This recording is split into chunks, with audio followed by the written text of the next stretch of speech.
ये इब्ने क़य्यम जौज़ी ने अपनी किताब में लिखा है इस बात को। इब्ने क़य्यम जौज़ी इब्ने तैमिया हर्रानी का शागिर्द,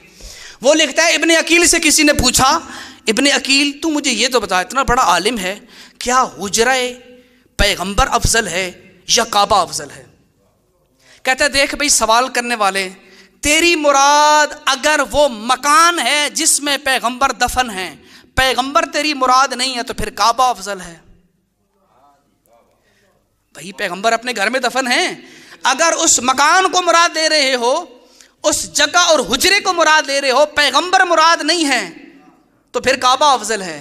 लेकिन अगर तेरे जहन में वो हुजरा भी है,